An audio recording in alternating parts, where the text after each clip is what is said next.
And what's going on YouTube? It is Jamie motherfucking Woods with another motherfucking video. And today, guys, I want to talk about something special. I want to talk about a club, a team that means so much to me. I've been following this club for years now. I've been fucking playing them on the FIFA every goddamn year, year in and year out. That is Manchester United. Specifically, I want to talk about how Ole Gunnar Solskjaer has transformed this team. All right? So for 7 or 8 years or so since Sir Alex Ferguson retired in 2013, we suffered an identity crisis. When you have a person as big as Sir Alex Ferguson that has been running our club for 20 plus years, and then all of a sudden he just leaves, we're going to suffer a lot of issues. Because what Sir Alex Ferguson established in United was that he established a very dominant and winning mindset, a winning mentality in that locker room that you can lose your job at any moment. If you did not perform, there was another guy that was going to do it. Sir Alex Ferguson was ruthless, especially to his players in the back. There's tons of stories of how ruthless this man was. And if it was not for his ruthlessness, this team would not be where they are today. Considered the third biggest club in the entire world. Fuck y'all Liverpool fans. Yeah, you heard me. Fuck Liverpool. I just had to say it. I had to get that out of my system. Because I know y'all Liverpool fans out there think you're number one at the moment just because y'all won a fucking a UEFA Champions League title, and then y'all won a Premier League title. And guess what, guys? Guess what, Liverpool fans? You guys did not do that in one season. Sir Alex Ferguson did the treble in one season in 1999. We had the FA Cup, the Premier League, and the fucking UEFA Champions League. Liverpool can't say they did that. All right? So anyway, let me talk. So you got Real Madrid, Barcelona, then Manchester United, all right? So what's happened since 2013 was that we fell off because we had an identity crisis. We forgot who we were as Manchester United. What Manchester United was doing with Moyes and Van Gaal and even Jose Mourinho was that we were bringing in players that did not fit our system. We brought in players that did not want to be in our team. People like Alexis Sanchez. We brought Alexis Sanchez, Romelu Lukaku. These are talented players. I'm not saying they're bad players, but they're just not players that fit the system of Manchester United. Manchester United has always been about youth academy, young players, and winning mentality. We wanted people that wanted to be in Manchester United. We would not pay a bunch of fucking money for a big time player to come in the team. We were not Real Madrid. That's not what we were based on. We were the total opposite of that. We promoted from within. We like homegrown talent. The class of 92. I can keep going with it. All right. So yeah. So we just lost who we were as a team. And can you blame him? Sir Alex Ferguson ran the damn thing for 20 some odd years. We had no fucking replacement. Nobody that knew Sir Alex Ferguson's system, that knew the Manchester United mentality and what our beliefs and values. Nobody had that. You know what I mean? Until the man Ole Gunnar Solskjaer came in. Now, there are a lot of Ole outers out there. I've gone through my roller coaster with Ole Gunnar Solskjaer. But I mean, now that I look back at it, it definitely wasn't Ole's fault. I mean, if you look at it, he had the burden of coming into a team that had nothing going for it.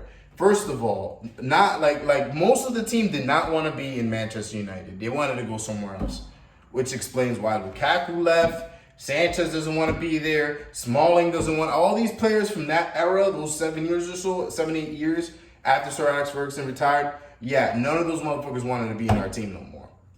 They don't want to be in our team. They just came for the money. You know what I mean? And that was an issue with this team. We weren't getting players that wanted to be here.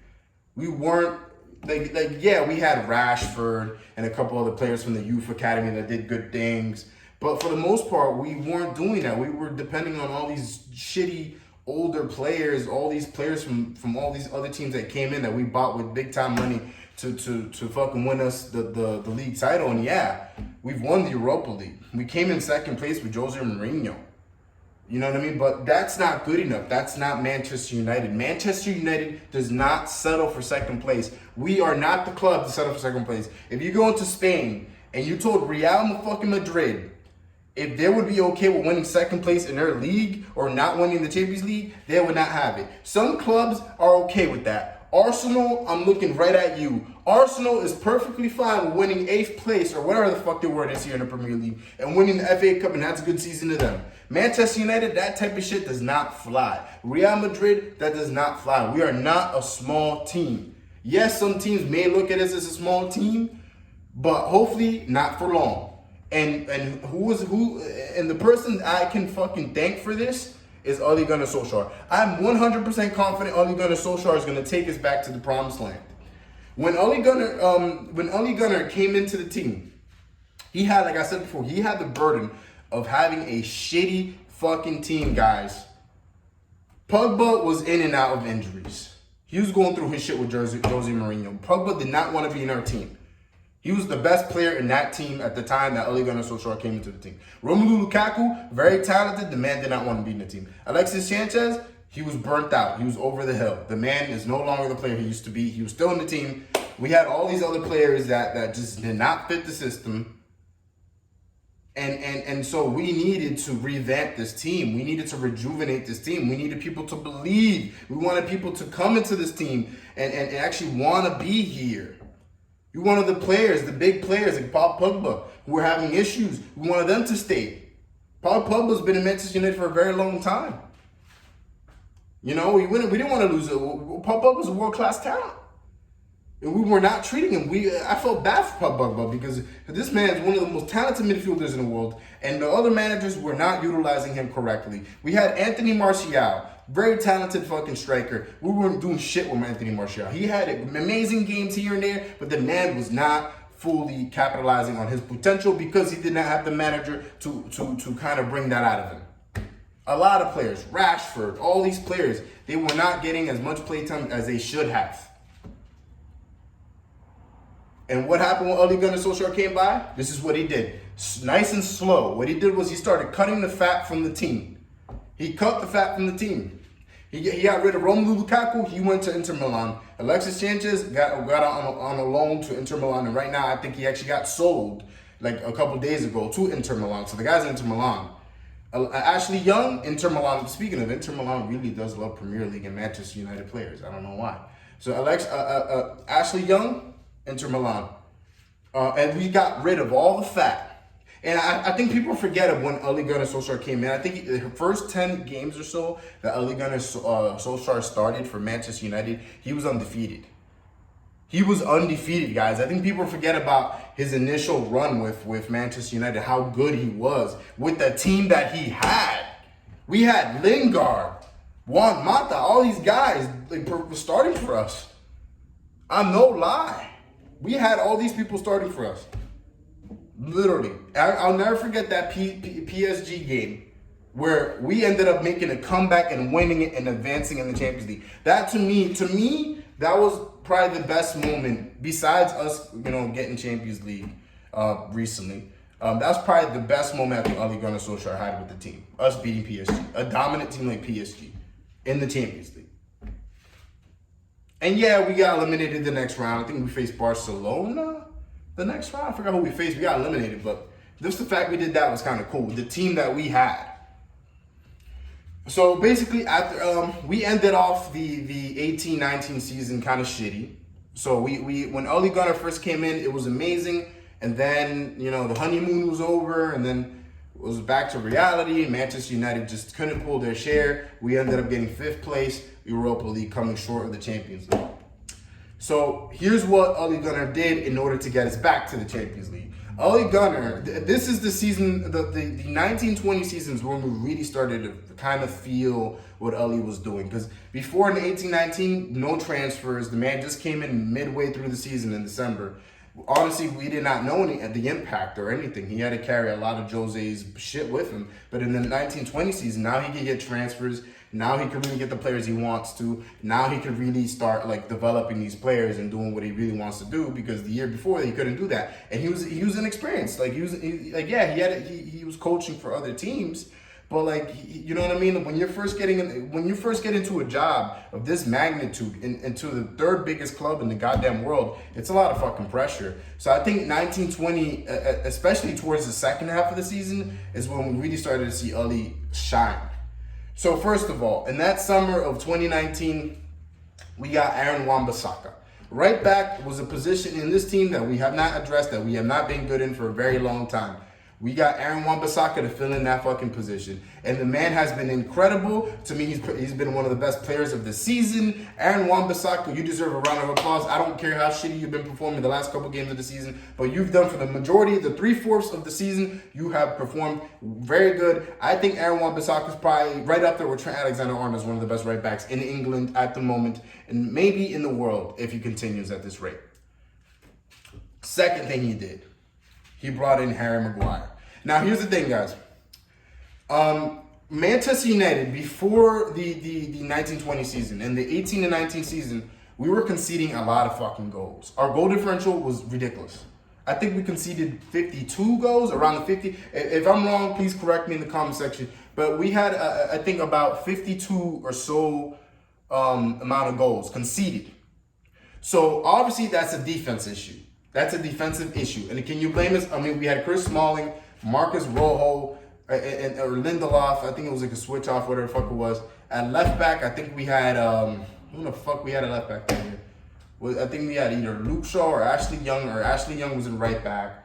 We really did not have a right back or a good center back. And we got Aaron Wan-Bissaka for right back. Yes, we paid a lot of fucking money for Harry Maguire. It was like 80 mil or so. However, we got Harry Maguire, and the man has really proved himself in this team. Yes, he's had his shitty games. Yes, he's done his mistakes, but so has Van Dijk. So has Varane. So has Koulibaly. And you've seen that over the last weekend or so. Even Sergio Ramos. But Harry Maguire, I'm not saying he's the best center back in the world. He's one of the best center backs in England. I will say that. But the man, what he's done for Manchester United is much more than his defensive play. I think what he's done is he's finally, because the thing is, Manchester United for so many years has needed a leader. We've needed a leader in this team. You cannot be a winning team without a leader. Liverpool cannot be as good as they were without Jordan Henderson and all those people pulling the strings. Klopp cannot do it by himself. Ole Gunnar Solskjaer couldn't do it by himself. He has the man, Harry Maguire. Harry Maguire has done so much shit for the team defensively and as a leader that honestly I have to give him a round of applause as well, because like that right there, man, is what we truly needed. We needed a leader. And so after we got Harry Maguire, we actually got Daniel. I think Daniel James was actually the first transfer. So it was Daniel James at right wing, young kid from I think the Ireland or wherever the fuck he's from. I think he was from the Irish league or whatever. But anyways, we got Daniel James at right winger. Nobody knew who this man was. The first half of the season, he actually did pretty good for the first half of the season. And then the second half, he slacked off. But I think Daniel James is one of those people that he's just going to get better with age, with time. Because the kid's only 18, 19 years old. We have to take that into account. And you're going into a big club like Manchester United. A lot of 18, 19-year-olds in Manchester United could not do what the fuck Daniel James could do. So I give Daniel James a round of applause for that as well. I think Ole was 3 for 3 in that transfer window. And so, and you can tell by just how more improved we were. Like, yes, in the beginning of the season, we were losing in time and losing points to teams that we were not supposed to lose to. Crystal Palace. All these teams in the beginning of the season, we were fucking up. And then when it came to the big teams, that's when Ole shined. We beat Man City twice this year. We beat Chelsea 3 times this year. We were the first team to take points away from Liverpool. Do you know how big of an achievement that is? I would have loved to beat Liverpool, but we took points away from them, so I'll take it. Beggars can't be choosers. First team to do it. First team to put a fucking little dent into Liverpool's trophy winning season. And it's not for nothing. Ole Gunnar Solskjaer, when it comes to making tactics against big teams, the man always shows up. He has not let me down yet in a big game. Yes, we lost the FA Cup game to Chelsea, but is that really a big game for Manchester United? It's really up to you. That's really a question for you. But yeah, against the big teams, we shined. Small teams, we were slacking. We needed consistency. And we have a very young team. We're right up there with Chelsea as one of the youngest teams. Ole was bringing back that winning Manchester United mentality back. The thing was, it was not going to be done overnight. It was going to be done slowly. And you saw throughout the season how more improved we got throughout the season. We started promoting more youth players. We started having more younger players play instead of bringing in all these big-time players to come in and fill in those gaps. People like Mason Greenwood was shining. McTominay probably my favorite goal of the season, where he made the goal from the half line against Man City in the rain, and they actually made it. He made the goal, like, from the half line. I'm like, are you fucking kidding me? McTominay, Brandon Williams, the list goes on, guys. We have a lot of young players in this team that are hungry, that are ready to go. They need just the proper guidance, a little bit more time, and they'll be where they need to be in order to win those championships in the future. And it's all thanks to Ole Gunnar Solskjaer. Because all the other managers, they weren't doing all that shit. They weren't doing it. So towards December, so we did have a winning streak going on around October, November, I think November.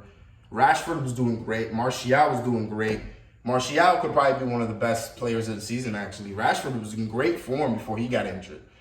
And then once he got injured, that's when we started going downhill. Manchester United had kind of a dark December going into January. We weren't doing too good.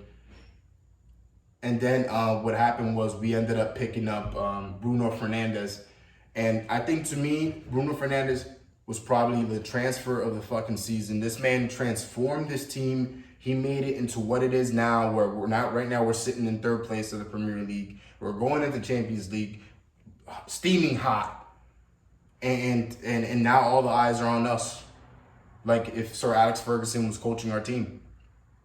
Bruno Fernandes, what Manchester United was missing for a very long time, especially this season, we needed a creative midfielder. We needed a magician. We needed someone that can make shit happen, that can make plays happen. And Bruno was that man. As soon as that Bruno came into this team, let me tell you, you could tell this team was different. And this was without Paul Pogba. Pogba was still injured. Rashford was still injured. Bruno was playing over here with Martial. Bruno Martial, that was the link up.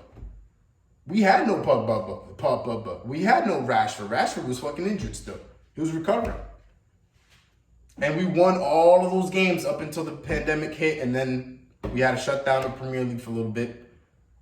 We were hot. People were like, damn, Manchester United might make top 4 this year. And then the restart happened. And all the hype started coming back. Because now we had Rashford coming back. And we had Pogba coming back. And people wanted to know how the link-up would be between Bruno Fernandes and Paul Pogba. And it did not disappoint, guys. It did not disappoint. Those two, yeah, the Tottenham game, you didn't really see it too much. But the games after that, it was, dude, we were beating the shit out of teams. It was wild.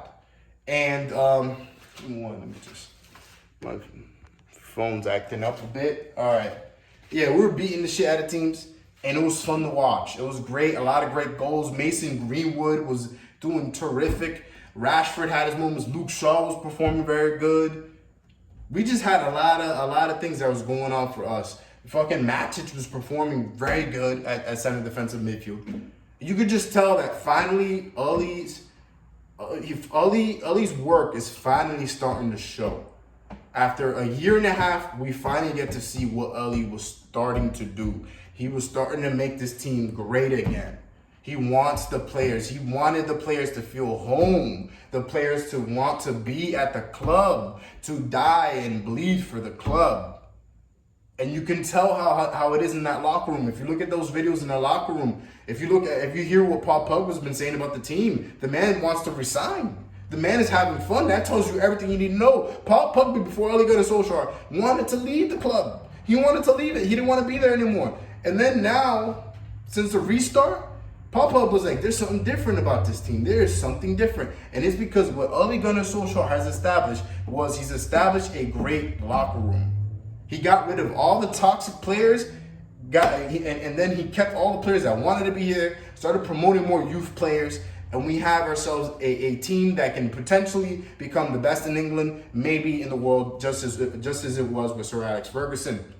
So now, right now, you know, we're in a good spot. Ole Gunnar Solskjaer, in his first full season, got his third place, and no one's talking about it. No one's giving him the credit he deserves. Everyone keeps talking about Frank Lampard, the man who lost the FA Cup, the man who has won no trophies this year, the man who fucking was sitting in third place for most of the season and blew it. And now Chelsea's in fourth place going in to the Champions League. Meanwhile, Manchester United was mid-table in December, and we ended up being ahead of fucking Chelsea. But yet, Oli doesn't get the credit. And we're in the Europa League right now. Oli has the chance. Oli has the chance to win a trophy his first season, unlike Frank Lampard. So that's for all you motherfucking Chelsea fans out there who want to be talking shit about my fucking manager. Ole Gunnar Solskjaer is very close to doing something that has not been done in Manchester United since Sir Alex Ferguson. If we bring in the right players, we bring in Jadon Sancho, a man who wants to be in Manchester United, put him at right wing. We get a center back to pair up with fucking Harry Maguire. Maybe get a left back just to add more depth there because Luke Shaw is very injury prone. Get a fucking center attacking midfielder or center midfielder to kind of replace Bruno or Pogba. And I think this team, the sky's the limit for this team. Remember, guys, a lot of people say a lot of crap about this team, saying that towards the end of the season we started slacking off. But they don't fucking, they don't take into account how many games Manchester United was playing back to back to back. Imagine how scary this team can be if fully rested. If we have a regular season, having 1 game a week, 1 or 2 games a week. You know how scary this team can be? We add the depth. We get the appropriate players to come in this transfer window. It's going to be a very scary team, guys. And it's all thanks to the man, Ole Gunnar Solskjaer. He's transformed this team. He's made this team great again. Or is going to make it great again, I should say. I shouldn't get ahead of myself there just because we got 3rd place. But he might make this team what it used to be. And it's because he knows the identity of this team. He knows the values and beliefs of this team. And all you Oli outers, you better stay where the fuck you are, because when Oli wins us the Premier League, if he wins us a Premier League, I don't want to see y'all motherfuckers saying, oh, Oli, I was Oli in all along. I love Oli. Oh, no, motherfucker, stay where you are, because I don't want y'all motherfuckers joining the bandwagon once this guy does great things for us. Because I think Ole Gunnar Solskjaer is. I think in 2 to 3 years, Ole Gunnar Solskjaer, we're going to be the Liverpool. The way Liverpool is now is Manchester. That's the way Manchester United is going to be in the Prem League. I have a very strong feeling about it. I have a very strong gut feeling about it. My gut feeling never lets me down. I'm not saying we're going to be European champions. If we were to become European champions, that'd be great. But in terms of England, in terms of the Premier League, you guys need to watch out for fucking the Premier League. And why? Because Ole Gunnar Solskjaer has brought Manchester United back. See ya.